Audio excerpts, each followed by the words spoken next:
Legends of Runeterra is more than a card game. It's a community. Legends of Runeterra gave me so much over the past few years. It got me to start streaming on Twitch. It gave me something to strive for while getting through COVID. It helped me meet my mentors and make friendships that are still ongoing. I started playing Legends of Runeterra back in its beta. See, I even got the Moonstruck Poro to prove it. And even from the start, something about this game just drew me in and captured my imagination. Whether it be the stellar animations for all the champions, the wonderful back and forth gameplay, or simply the indescribable feeling of watching a community grow around you. I knew there was something special about Runeterra. While I played casually here and there, I didn't really start going deep into Runeterra until its 6th season, Empires of the Ascended, where I hit Platinum. The release of Shurima just hooked me, and then drowned me once Rise of the Underworlds came out and my favorite deck Lurk came into being. Rise of the Underworlds was the first season where I hit Masters, and when I met Wade I'm playing, I can still remember us being in call together when I was playing Azir Aurelia, one game away from hitting Masters, and the huge celebration we had when we got there. Remember. Once there, I had barely managed to claw my way into the seasonal tournament based off ladder points. I think I was like 680 when the cutoff was 700. It was ridiculously close. And even though I lost pretty badly, it sparked a fire under me that just had me fight harder and harder to play more and more Runeterra. And here I was thinking maybe I'd even have a chance to go to Worlds. As this competitive drive started to get stronger, I started making connections in LoR. As mentioned prior, I met Wade. I'm still surprised we became friends. At the time, he was just a streamer I had rated to get some attention on them. They were small, and I had a slightly bigger audience and wanted to bring some people down to him. But our personalities meshed so well that we started working together more and more. Whether it simply be deck testing or doing ladder climbs together, when it came to LOR, he had my back and I had his. Then there was Game Boy Rob, the streamer who helped me get through my failing college years. He was always so fun to watch and super kind. He was incredibly funny, he just making jokes a bunch of the time. He bounced off his chat super well, and I still remember fondly thinking back to sitting in the college common areas and having my headphones on listening to Ronby play Legends of Runeterra. Sometimes super memey decks, and sometimes super competitive. He helped remind me not to lose fun in the game. Like, sure, being competitive is great, but you gotta remember not to lose the spark of joy that made you want to play the games in the first place. And I'm still glad to say I'm friends with him even after him leaving Twitch and LOR. And I'd be remiss if I didn't mention Tempo. Demon Dad himself, the inspiration for me to become a VTuber, to try and focus more on content, and someone who helped me with competitive guides when I was lost in the meta. Someone who gave me so much encouragement that I don't even think he knows how much it meant at the time. I honestly think without him, I wouldn't be here making a video about LOR.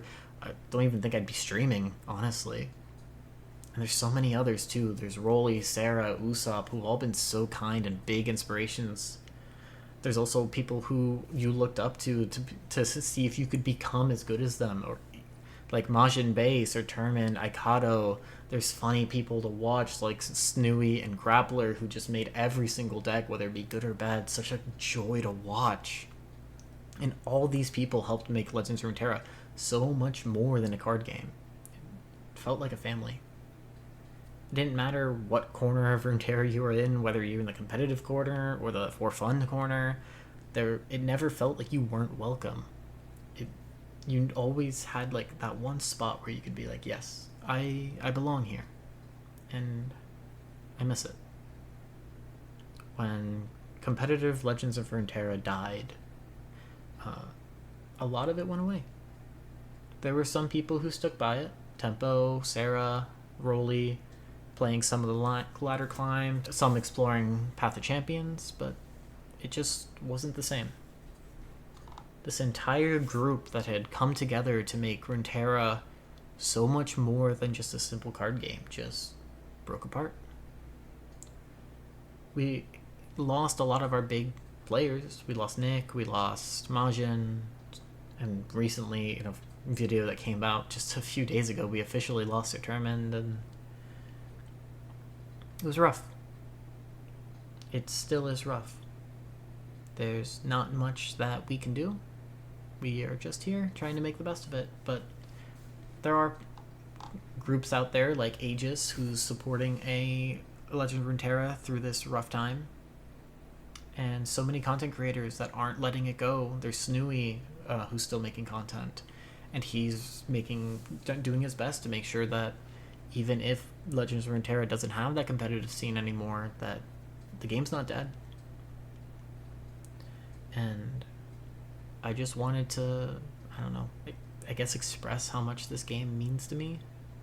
Because, I don't know, who am I? I'm just some random guy on the internet, but this game has helped me through so much. It's given me so many connections that I wouldn't trade for anything. So many people that I never would have met if not for this dumb, silly card game about League of Legends characters. It means so much to me. And I'm sorry to see the state it's in. It's saddening to see such a big community slowly dwindle away because a big portion of it just died. But it does look bright for a different version of Legends of Runeterra. I'm not sure if it's one that'll have me streaming it a lot, but we have people who are keeping it alive. Snooey, as I said prior, is keeping it alive. Tempo's still trying to keep the competitive scene alive. Sarah and Rolly have fun both with the Path of Champions as well as the competitive scene occasionally. And and Tempo, Sarah, and Rolly are constantly holding monthly tournaments to help keep some semblance of the competitive scene up and running. And I appreciate it. It's nice to see that the community that was built along all these years, that had 3 world champions, is not dead. And I know that it does feel at times that there's no point in continuing with Legends of Runeterra, that without the big content updates for competitive, it doesn't feel like there's a reason. But there is a reason. The community that this game helped form is enough for me to keep me here. I don't know if I'll upload a video ever on Legends of Runeterra unless maybe competitive come back. I doubt it, but who knows. But I'll stream it. I'll participate in the tournaments with Rolly, Tempo, and Sarah. I'll play Path of Champions on my off time. I don't want to leave this game. Even if I'm not a competitive player, even if I never got that chance to go to Worlds, it doesn't matter. I am here for the game. I don't think I ever was someone super major, someone who people would recognize. I'd pop into a chat and maybe 1 or 2 would. I wasn't big. But I was here. And I want the game to know, for all it matters, that I'm still here. And I'm going to keep playing it. And I'm going to be here until the day they shut down these servers. I own every single card, and I'm working on getting every single champion in Path of Champions, because that's a headache and a half, but we're getting there. I was here since the game started, and I'm going to be here until the game ends. No matter what that looks like. Thank you, Legends of Runeterra. I know it's late, and a lot of people have already left, and this basically is probably just going to be words into the ether, but I just... After seeing Sir Turman's video saying it's time to say goodbye, I just wanted to make sure that even if it's just 1 or 2 people hearing, that people know the game's still here, that I'm still here. And I don't know if that's enough, but to me it is. So thank you, Legends of Runeterra. And I'll be here so long as you are.